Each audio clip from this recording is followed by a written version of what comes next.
Yo, nice to have you back on the channel. I hope you're doing great. Today, we talk about something really special. Imagine a filter that is based on water movement. All your sounds are shaped by organic movement.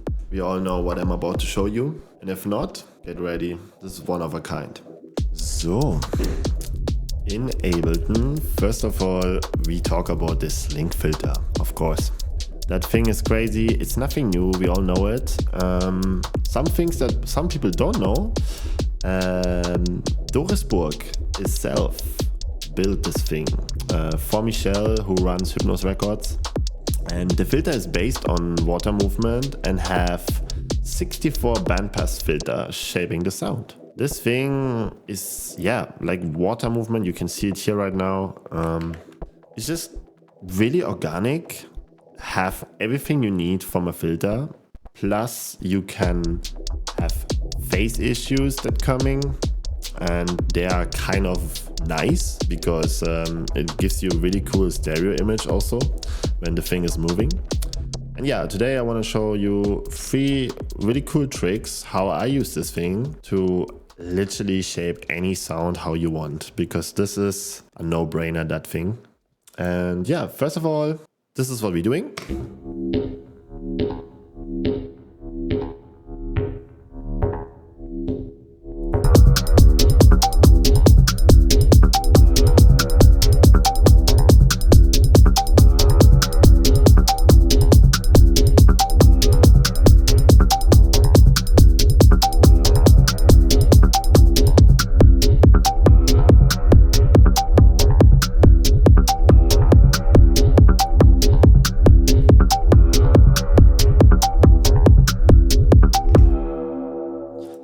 So one thing that I didn't know in the beginning, and Michelle itself told me that actually, that when you have the Slink filter, you have a rate and you can also sync it, right? And all of this cool things, but it's constantly moving. In my case now, because of the LFOs, let's make them off for a sec. It's constantly moving, this thing. But when you put the rate completely low, this is a basic filter with a shape.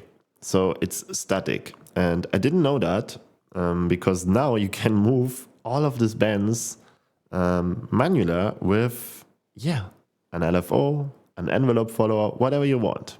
So what I did here, sting for getting a sequence, operator, I have this little module running a sequence, and that sequence just plays some overtones here in my operator, so I get some cool sequencing going on.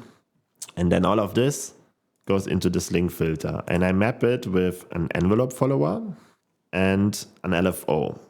With this, every time a sound comes in, I'm getting a movement here and a shape. And this shape I mapped on the invert, so here, because when it's static, the invert shapes the sound. Quite cool. So you can literally, when you put the gravity completely down, you can shape with the offset and the invert your sound.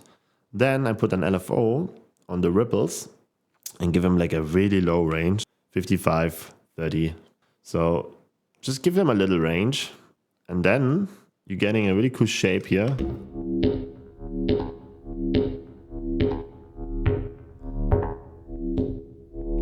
And you see, because of our LFO that is based on a rate on 4, we're having this basic shape from the envelope follower, and then because of the 4 from the LFO that is also a little bit shaped, we're getting this overtones getting in, sometimes here in the highs, what makes this thing really cool. Then I'm just putting it in a reverb. And that's the first sound. So you just having a simple sound like this from my operator, then I'm putting it into an amp. Really boring, really simple. Then I use a corpus in tube mode to really overdosing the sound. And then, because we're having so much frequencies now, a Slink filter with nice shaping gives us like really cool movement. You can go in the mod and map the stuff, the ABC here, you can see, and then have it all inside here. I just like to see my shapes, to shape them with the visual feedback of the filter and the visual feedback of my modulation curves here. And I think I'm just an Ableton nerd, so I guess I just like Ableton intern stuff. But yeah, you see, this thing sounds amazing. And that was the first one. Check about the rate, because you can turn it off and shape it manually. You don't need to put multiple and ripples and sync it on something.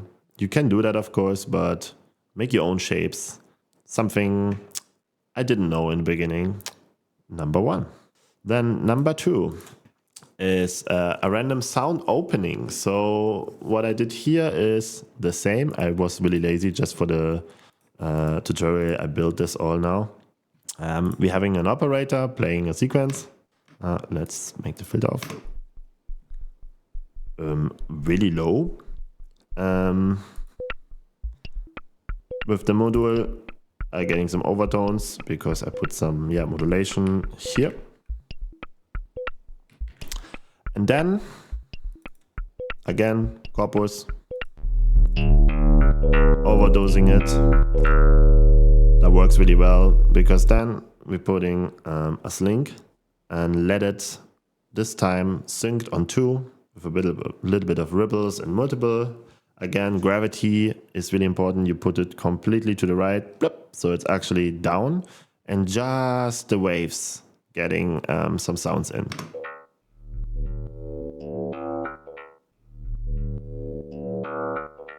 And now I'm putting this through 2 reverbs and a little bit of sidechaining on the kick, and we got this.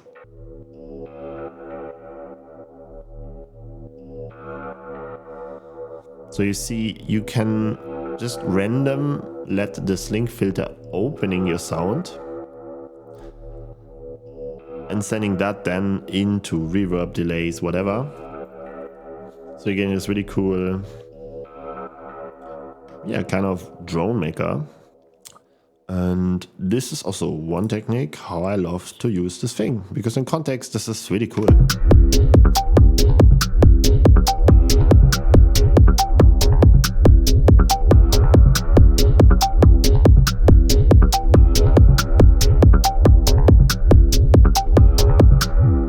Okay, and then the third one is make short sounds more alive. That's really simple with Slink, because let's say we have here this simple sound.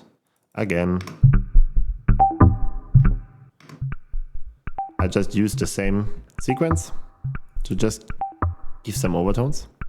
Put it in a corpus. This time I put it a bit shorter. So I'm getting my nice character switch. For this I use corpus all the time. And then I put the filter.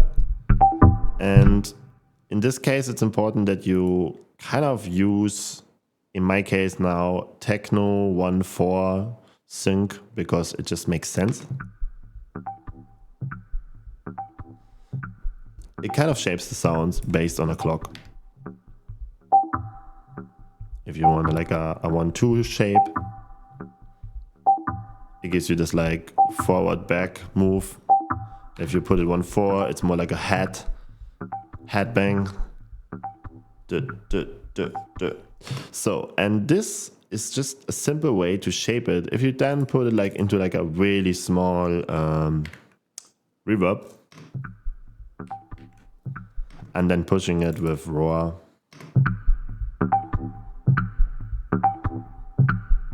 and you see now I can just change the sync and shape my loop kind of.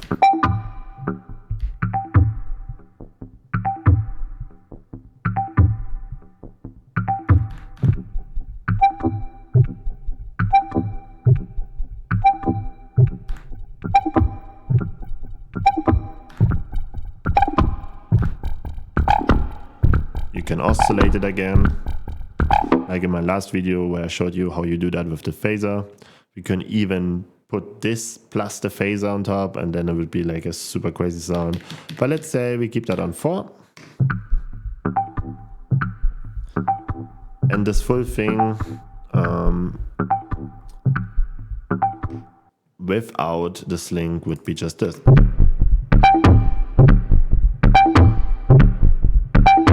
So yeah, the Slink makes the full magic here.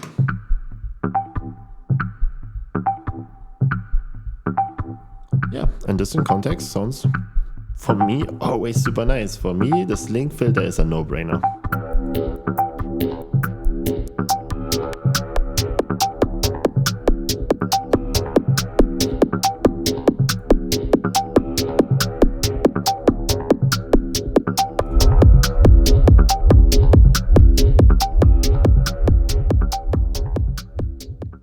Just short little tutorial about the Slink filter, because I'm using it on this channel for ages now and I never did a proper tutorial, so I felt like that was needed. Dorisborg did a crazy job there. I think the idea having a filter based on water is so obvious, but in the same time no one did it before.